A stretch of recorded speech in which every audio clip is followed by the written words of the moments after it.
footage from FBI in the Savannah Guthrie case on just this heartbreaking situation with respect to her mother.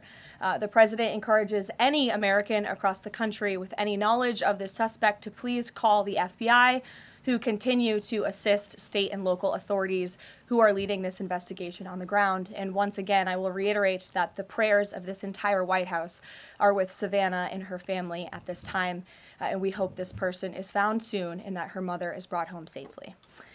President Trump has a very busy week ahead, so I will begin with some scheduling announcements today.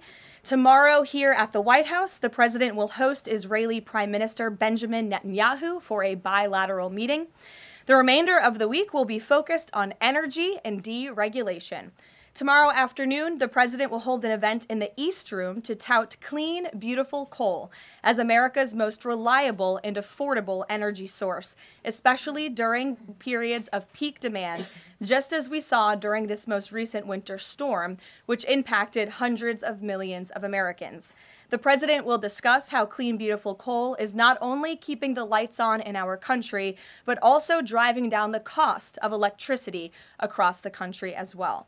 Additionally, on Thursday, President Trump will be joined by Administrator Lee Zeldin to formalize the rescission of the 2009 Obama-era endangerment finding. This will be the largest deregulatory action in American history, and it will save the American people $1.3 trillion in crushing regulations. The bulk of the savings will stem from reduced costs for new vehicles, with the EPA projecting average per vehicle savings of more than $2,400 for popular light-duty cars, SUVs, and trucks. This is just one more way this administration is working to make life more affordable for everyday Americans. Overall, these groundbreaking actions from President Trump will drive larger economic growth, create thousands of good-paying jobs, expand manufacturing, increase consumer choice, and improve affordability for millions of families and businesses. Finally, on Friday, President Trump and First Lady Melania Trump will travel to Fort Bragg in the great state of North Carolina to meet with military families and the heroic members of our special forces who carried out the successful Operation Absolute Resolve in Venezuela and helped bring narco-terrorist Nicolas Maduro to justice. I know the President and First Lady are both greatly looking forward to this visit. Also, the First Lady will celebrate Valentine's Day at the Children's Inn at the National Institute of Health tomorrow, with children, families, and NIH staff involved in clinical trials. In other news this week, thanks to President Trump signing the largest middle-class tax cut in history, this is shaping up to be the biggest tax refund season ever, and we are in it now. President Trump and Republicans fundamentally believe that Americans deserve to keep more of their hard-earned money, not less, which is why he fought so hard to deliver this long overdue relief.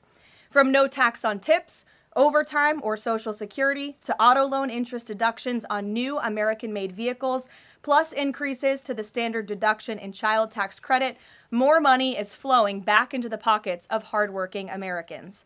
We're already hearing from everyday Americans across the country who are reporting substantial tax savings thanks to the Working Families Tax Cut, which every single Democrat in Congress voted against. AMAC, which represents millions of Americans, has heard directly from more than their 1,000 members already about how the Trump tax cuts are easing cost of living concerns. I wanted to share a few of those powerful responses with you today. This one comes from Dean and Wendy in Wisconsin, who said, quote, "Instead of paying out $3,700 last year, we got back $2,500 in refunds this year. This is huge for our family." Steve from California said, quote, "The new senior citizen deduction is a tremendous relief and has given us peace of mind and the freedom to truly enjoy the retirement years we worked so hard for." Eric from Nevada said, "As a senior, no tax on Social Security helps me tremendously. The no tax on tips helps my daughter-in-law as a waitress. The no tax on overtime helps my son, who works constantly. Our family savings from the One Big Beautiful Bill could total even more than $5,000. We love the Trump tax cuts." These are just a few positive examples of the everyday Americans that President Trump's tax cuts are uplifting. We'd love to hear more from the American people across the country who are benefiting from the working families tax cuts. The White House is also pleased to share that parents across the country can now officially apply to open a Trump account for their child. In order to apply, parents can visit trumpaccounts.gov and fill out the IRS form 4547. These Trump accounts are special investment accounts aimed at providing American children with a jump start on building wealth for life. They have all the tax advantages as a traditional IRA account, but are specifically tailored to build wealth the moment a child is born. Thanks to President Trump, every child born between January 1st, 2025 and December 31st, 2028 is eligible to receive $1,000 from the U.S. Treasury to fund their account.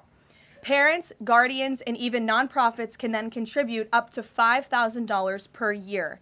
Employers can also contribute up to $2,500 per year per employee. President Trump believes there is no better investment than investing in our nation's children. If you are a parent who maximizes contributions to your child's Trump account, its projected value could reach nearly $1.1 million by the time your child turns 28 years old, based on average historical stock market returns. Safe to say, the Trump accounts will give a substantial head start to position the next generation for a brighter future. And with the stock market exploding under President Trump's pro-growth policies, there has never been a better time to sign up for an investment account like this. The Dow Jones just shattered 50,000 for the first time ever on Friday, and the S&P 500 and the NASDAQ continue smashing record after record. So with President Trump in charge, Americans' 401ks and retirement savings are booming once again, and these new Trump accounts for America's kids will boom too. So with that, once again, every parent should go to trumpaccounts.gov today, and I'm going to put it on my own personal to-do list to sign up for one as well. With that, I will take your questions. Caroline Downey from the National Review is here. Thank you for being here, and why don't you kick us off? Thank you for having me. On the criticism that immigration enforcement has become arbitrary or not particularly prioritizing, Democrats have been circulating the statistic that only 14% of illegal aliens arrested under this administration are violent criminals, but we know that in deep blue cities with progressive district attorneys, it's common to plead down serious violent crimes into less serious offenses, which could be destroying those numbers. So given that backdrop, does the administration still stand by the messaging that you're targeting the worst of the worst, and does this prevailing narrative tell the whole story? Well, thank you for bringing this up, Caroline. I've seen this CBS report floating around. There's a lot of liberal talking heads and pundits and Democrat elected politicians who think that this single story and these statistics and the way they are painted is somehow a shot at this administration. It is not. And let me correct the record. Number one, the Trump administration has been clear from day one that any illegal alien present in this country is subject to deportation. However, the priority, of course, is going after the convicted criminals, the worst of the worst, the murderers, the pedophiles, the rapists in this country. Interestingly, in the CBS story, what the Democrat talking heads on television are not saying is this line. Nearly 60% of ICE arrestees over the past year had criminal charges or convictions. And among that population, the majority of the criminal charges or convictions are for nonviolent crimes. Oh, well, what are nonviolent crimes, you ask? This has coincided with what DHS has been saying all along, that approximately 70% of illegal aliens arrested under President Trump have pending criminal charges and or prior convictions. And these so-called nonviolent crimes, drug trafficking, distribution of child porn, burglary, fraud, DUI, embezzlement, solicitation of a minor, and human smuggling, just to name a few. So just because a crime is not violent in nature doesn't mean that crime is victimless. And I can guarantee every single person who is out there on television right now pointing to these statistics that were taken out of context by CBS News would not want an illegal alien convicted of the distribution of child porn or fraud or DUI living in your community. So the Trump administration will continue our focus on deporting all illegal aliens present in our country with a focus on the worst of the worst criminals. Thank you for being here. Gabe. Caroline, thank you. And thank you for the update on our colleague Savannah Guthrie's mother. Is there anything more you can share? You said the president was reviewing that surveillance footage. What was his initial reaction when seeing those disturbing images? And does he believe that that suspect acted alone? I haven't talked to him specifically about the second point on whether the suspect acted alone or not, so I don't want to weigh in on the president's thinking on that. His initial reaction, of course, as all Americans, is just pure disgust. And again, it's heartbreaking to see now this footage really bring to life a story we've all been reading about. And again, we're just praying for the safety of Nancy Guthrie and that she will return home soon. And the president directed me to please encourage all Americans with any information to call the FBI, and we hope that this case will come to a positive resolution as soon as possible. We, of course, have a lot to talk about in a completely separate topic. I was hoping you can clarify something that's come up over the last several days, again, regarding a separate topic in the Epstein files. According to newly released files, the president had a conversation with the Palm Beach police chief in the early 2000s, according to the police chief in 2019. The president has gone on record before, and he's told reporters that he said that that he had no idea about Jeffrey Epstein's crimes. During this conversation with the police chief, however, he did say, according to this recounting of it, that thank goodness you're stopping him. He also called Ghislaine Maxwell evil. So my two questions are, did that conversation with the Palm Beach police chief happen? And can you explain the discrepancy? What I will say is that the president has always remained consistent, and that he kicked Jeffrey Epstein out of his club at Mar-a-Lago because, frankly, Jeffrey Epstein was a creep. And unlike many other people who are named in these files, President Trump cut off his relationship with Jeffrey Epstein and was honest and transparent about that for years and years. And so I think what the president has said all along has always remained true. And the release of more than 3 million documents related to Jeffrey Epstein and his heinous, disgusting crimes just shows the level of transparency that this president and administration has committed to in bringing these files to light. But did he call the chief in 2006? Caroline, did he call the chief? Look, it was a phone call that may or may not have happened in 2006. I don't know the answer to that question. What I'm telling you is that what President Trump has always said is that he kicked Jeffrey Epstein out of his Mar-a-Lago club because Jeffrey Epstein was a creep, and that remains true. And this call, if it did happen, corroborates exactly what President Trump has said from the beginning. And I'm sure many of you, when you read that alleged FBI report, probably thought to yourself, wow, this really cracks our narrative that we've been trying to push about this president for many years. So we're moving on from that. Reagan. Thanks, Caroline. I want to ask you about the SAVE Act. NBC reported that there's some hesitation among House Republicans on adding absentee ballot restrictions into the SAVE Act. Can you explain what the hesitation is among House Republicans and also just provide a status of negotiations with Congress on the legislation? Sure. I can't speak for House Republicans, Reagan. I can obviously speak for the president, who is quite possibly the strongest supporter of the Save America Act, which, as you know, would require proof of citizenship to register to vote. It would require proof of identification, a photo identification before casting a ballot. And it would also ensure that there are exceptions made. I think that's what you're alluding to with these conversations with House Republicans for reasonable requests, of course, for our military, for individuals who are disabled and cannot make it to the polls. Those are reasonable, common sense things that I believe House Republicans are discussing amongst themselves. But as for the president, he's been very clear. He wants House Republicans and Democrats, too, if they were politically wise, to pass this legislation, for the Senate to pass it, to send it to the president's desk so it can be signed into law. Follow-up. I'm wondering when the last time the president spoke to Leader Thune was, and if he discussed using the standing filibuster to pass legislation. The president has given his position on the standing filibuster. As for his most recent conversation with Leader Thune, frankly, I'm not sure. I do know they speak very frequently. The president's in constant communication with both Leader Thune and the House Speaker, Mike Johnson. Stephen, I see we switched up our seating chart. Your direct line of sight now. Congratulations. Thank you to the Correspondents Association for recognizing the New York Post's reach. I've got two questions for you, one about the Guthrie case and then another about infrastructure. On the Guthrie case, does President Trump have a warning to the culprits here about what would happen to them, what federal consequences they would face if they do not release Nancy Guthrie unharmed? I think anyone who was involved in this depraved crime, this abduction, of course, we want to be seen held to the fullest extent of the law possible. And on infrastructure, can you explain why President Trump asked Chuck Schumer to help him rename Penn Station and Dulles Airport after himself?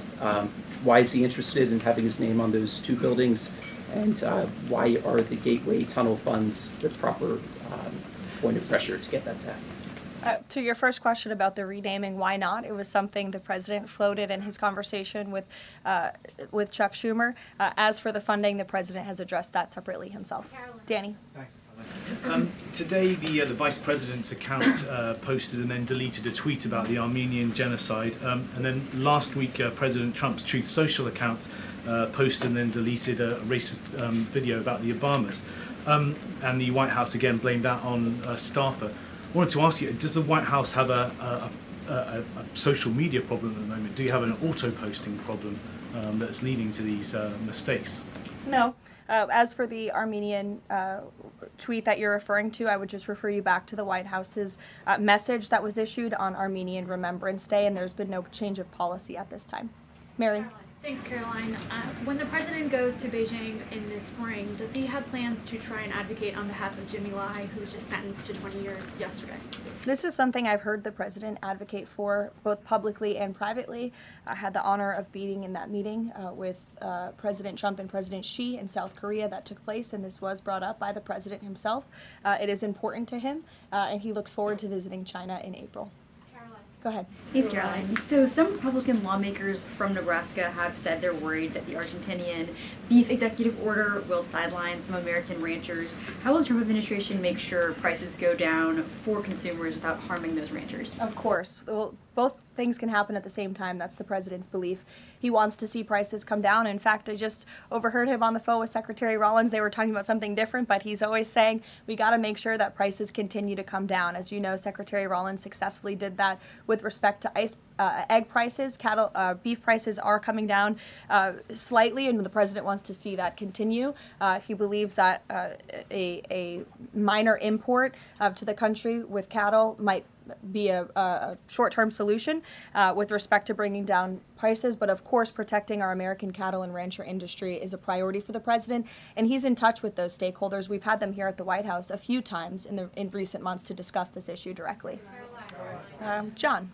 Thanks a lot, Caroline. Yesterday, the president on social media threatened to block the new Gordie Howe Bridge, which would connect Detroit to Canada. This is a bridge that was fully paid for by Canada. It used American labor to construct it. It used American steel to construct that bridge. The president in 2017 was actually in favor of this bridge, part of a joint statement that he put out when he met with the Canadian Prime Minister. Why has the president changed his mind as it relates to this bridge? I think the president was very clear and direct in his truth, John, but just to reiterate, the fact that Canada will control what crosses the Gordie Howe Bridge and owns the land on both sides is unacceptable to the president. It's also unacceptable that more of this bridge isn't being built with more American-made materials, even more so than what President Barack Obama committed to with the Canadians at the time, at the start of the project. He also believes that the U.S. should own at least half of the bridge, have shared authority over what passes across it, and participate in the economic benefits generated by its use. This is just another example of President Trump putting America's interests first, and so he made that very clear in his call with Prime Minister Carney earlier today. Phil. Thank you, Caroline. Sure. DHS Secretary Kristi Noem just posted a photo of herself signing the last contract to build a border wall between Laredo, Del Rio, and Big Bend, Texas, among reports that construction had stalled. Is the president satisfied with the pace of construction? The president wants to make sure that the full border wall is built as quickly as possible, of course. I know this is a priority for him dating back to 2016, and so absolutely he wants to ensure that the border wall is built under budget and ahead of schedule is how President Trump likes to view building projects, and that includes the border wall. Satisfied with the pace of construction thus far? I think the president is never satisfied. He always wants to ensure that things are moving along as quickly as possible, but I know Secretary Noem is on it, and she's doing a great job. Thank you, Caroline. You're welcome. Sure, go ahead. Thank you. Charlie. On the Nancy Guthrie case, is the president satisfied with the federal and local investigation so far? And has there been any more contact from the White House or the president with the family?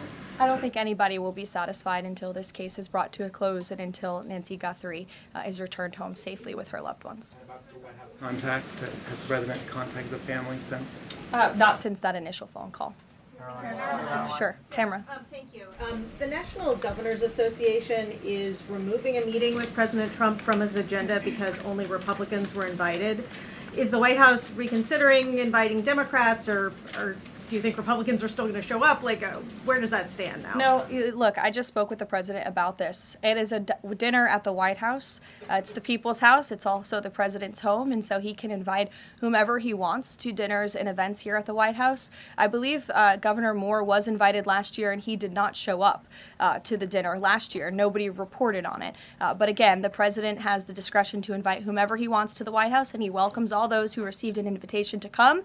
And if they don't want to, that's their loss. And on Ghislaine Maxwell, is the president going to rule out a pardon for her? In her testimony, deposition yesterday, her legal team seemed to be making a case, again, for a pardon from the president. Again, this is not something I've discussed with the president recently because, frankly, it's not a priority. He's focused on many of the issues that the American people are dealing with and providing solutions to those issues. So I haven't spoken with him recently. Last time we did speak about it, he said it's not something he's considering or thinking about. Go ahead, Bloomberg. Thanks, Caroline.